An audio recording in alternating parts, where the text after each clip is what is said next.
Oh ya terus kita mau kasih tips ya untuk mengenai peredam ya. Jadi di Kartens itu kita selalu memilih bahan-bahan peredam yang harus bagus, berkelas, berkualitas ya.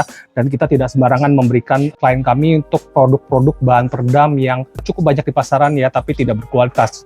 Karena hanya menekan pada harga yang murah, tapi ternyata kualitasnya kurang baik. Nah di depan saya ada 2 bahan peredam ya. Kita tidak membandingkan merek, tapi kita membandingkan kualitas ya. Dimana emang produk yang bagus itu biasanya pasti ada harganya. Nah di samping kanan saya ada peredam ya, ini tampak seperti butir rubber ya, tampak juga seperti sekilas ya nggak akan beda ya. Kalau misalnya kita awam kita nggak akan tahu ini akan ada perbedaan. Nah yang membedakan ya adalah bahan aluminium foilnya, karena biasanya untuk peredam butir rubber itu ada 2 bahan ya, bahan yang kayak karet ini ya namanya butir rubber dan depannya harus ada aluminium foil. Tapi kalau kita lihat ketebalan aluminium foilnya ya, yang satu ini yang murah ini ya ketebalannya hanya 0,01 ya, jadi sangat tipis ya, tidak berpengaruh banyak kalau misalnya kita pasang di bagian pintu, karena kita ingin peredam ini kita pasang sebagai menambah rigid ya, mengurangi getaran, vibrasi dan lain-lain. Tapi kalau misalnya kita pasang begini harganya murah tapi efeknya nggak ada hasilnya ya,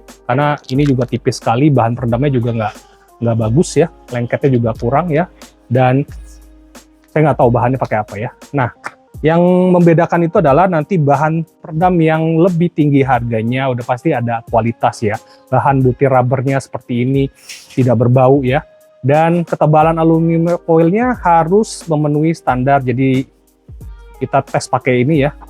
Nah ini sekitar 0,1 mm. Jadi ketebalan ini menentukan nanti bagaimana kerigidan dari bagian pintu ya. Kalau kita mengurangi vibrasi ya, bahan ini akan bisa mengurangi banyak getaran, vibrasi dan lain-lain. Jadi aluminium itu ya semakin tebal pasti semakin mahal, pasti harganya juga pasti akan naik. Jadi teliti dulu sebelum membeli ya. Kita lihat dulu bahan peredamnya apakah dia menggunakan aluminium foil yang 0,1 mm minimal, ada yang 0,2 mm ya. Semakin tebal semakin bagus karena nanti bisa bikin getarannya berkurang, vibrasinya juga berkurang, dan apalagi kalau kita pasang di bagian tengah ya bisa menambah kualitas speaker yang ada pasang. Jadi teliti sebelum membeli ya. Kita sebagai buyer juga harus pintar, dan kita juga sebagai seller juga harus memberikan produk-produk yang terbaik untuk pilihan customer kita. Jadi di Kartens Audio kita memilihkan produk-produk bagus, kita memberikan solusi yang bagus. Jadi silakan datang ke Kartens Audio Jakarta untuk hasil yang berkualitas dan berkelas. Oke?